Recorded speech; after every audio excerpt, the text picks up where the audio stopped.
12 अप्रैल 1912 RMS Titanic, जो अपने समय का सबसे बड़ा और सबसे आलीशान जहाज था, ये अपने पहले सफर पर साउथहैम्पटन से न्यूयॉर्क की ओर यात्रा कर रहा था। इस आलीशान जहाज में बड़े बड़े बिजनेसमैन, इंडस्ट्रियलिस्ट और एक्टर्स मौजूद थे। इस जहाज के कैप्टन थे 62 साल के एडवर्ड जॉन स्मिथ। टाइटैनिक को लेकर उस वक्त पब्लिक, मीडिया और पैसेंजर्स सभी काफी एक्साइटेड थे। और हो भी क्यों ना, ये जहाज न सिर्फ उस वक्त दुनिया का सबसे बड़ा जहाज था, जिसकी लंबाई 269 मीटर और ऊंचाई 53 मीटर थी, बल्कि इस जहाज में जो ऐशो आराम मौजूद थी वो हर किसी के लिए किसी सपने से कम नहीं था। उस समय इस शिप को बनाने और फैसिलिटीज इतनी उम्दा थी जिसके आगे एक 5 स्टार होटल भी कुछ नहीं। स्टेन्ड ग्लास की खिड़कियां, ornate wood panelling, grand staircase, Turkish bath, gym, squash court, restaurant, barber shop और एक लाइब्रेरी, ये सब तो कुछ भी नहीं। टाइटैनिक को बनाने में जिस तरह के सेफ्टी फीचर्स का इस्तेमाल किया गया था, उसे देखते हुए इसे द अनसिंकेबल का खिताब दिया गया था। इस बार की वार्निंग मिलती है, यानी जिस अटलांटिक महासागर को पार कर टाइटैनिक को न्यूयॉर्क पहुंचना था, उसमें बड़ी बड़ी बर्फ की चट्टानें मौजूद थी।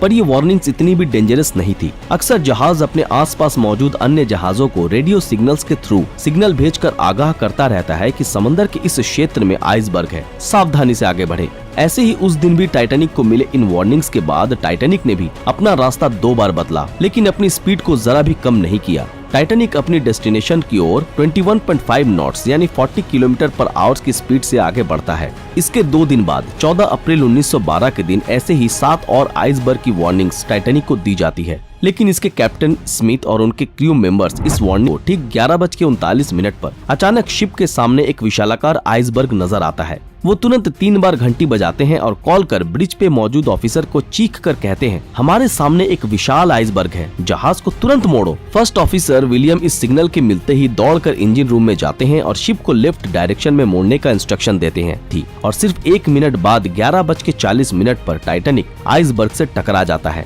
आप ये जानकर हैरान हो जाएंगे, इस आइसबर्ग का साइज किसी फुटबॉल फील्ड के जितना था और इसका वजन 1.5 मिलियन टन था। ये आइसबर्ग टाइटैनिक के सामने के बो से टकराता है। लगभग 10 सेकंड तक ये शिप आइसबर्ग के साथ घिसता चला जाता है, जिस कारण शिप में दरार आ गई और शिप के मेन बॉडी में छोटे छोटे छेद हो गए।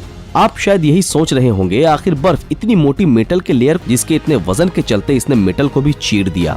टकराव के कुछ ही सेकंड्स बाद शिप के कैप्टन स्मिथ और आर्किटेक्ट थॉमस एंड्रयूज ये देखने पहुंचते हैं कि जहाज को कितना डैमेज हुआ है। जब उन्होंने ये देखा तब उन्हें ये रियलाइज हुआ कि ये जहाज तो डूबने वाला है, पर उन्हें तो ऐसा लगता था कि ये जहाज तो अनसिंकेबल है, जो कभी डूब ही नहीं सकता।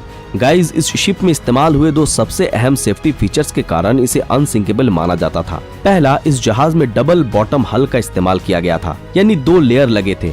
मतलब अगर एक लेयर टूट भी जाता है तो दूसरे लेयर पे भी ये जहाज सरवाइव कर लेगा। दूसरा, टाइटैनिक का जो मेन बॉडी यानी हल था, उसे 16 अलग अलग वाटर टाइट कंपार्टमेंट्स में डिवाइड किया गया था। इन 16 में से 4 कंपार्टमेंट्स भी अगर पानी से भर जाते हैं तो भी ये जहाज डूबेगा नहीं, पानी में तैरता रहेगा। लेकिन आइसबर्ग के टकराव से टाइटैनिक को साइड में नुकसान हुआ, जिससे ये डबल बॉटम हल वाला फीचर तो काम ही नहीं आया। और ये टक्कर इतनी भयानक थी कि 16 में से 6 वाटर टाइट कंपार्टमेंट्स में पानी भर चुका था, यानी कि इस जहाज को अब डूबने से कोई नहीं बचा सकता था। टकराव के 20 मिनट बाद रात 12 बजे कैप्टन स्मिथ ने क्रू मेंबर्स को आसपास मौजूद शिप्स को डिस्ट्रेस कॉल भेजने का ऑर्डर दिया, ताकि अगर कोई जहाज इस कॉल को रिसीव कर ले तो शायद उन्हें बचाने आ जाए। Senior radio operator Jack Phillip लगातार एक के बाद एक डिस्ट्रेस सिग्नल्स भेजते रहते हैं, पर कोई भी जवाब नहीं आता।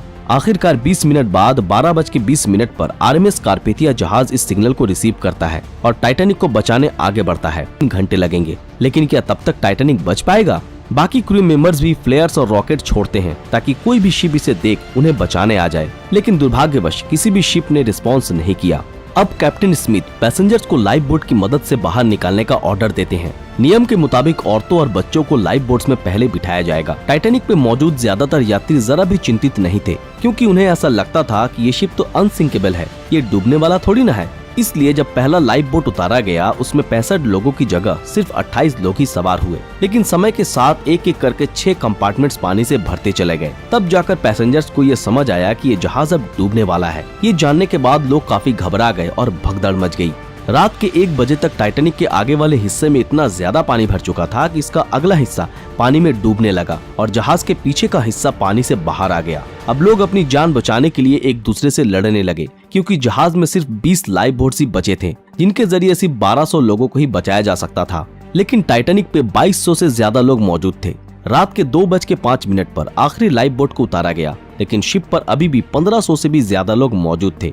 रात के 2:20 पर टाइटैनिक जहाज 2 टुकड़ों में टूटकर धीरे धीरे अटलांटिक महासागर की गहरे पानी में समा गया। 3 घंटे से भी कम समय में ये कभी न डूबने वाला जहाज अटलांटिक ओशियन में डूब चुका था।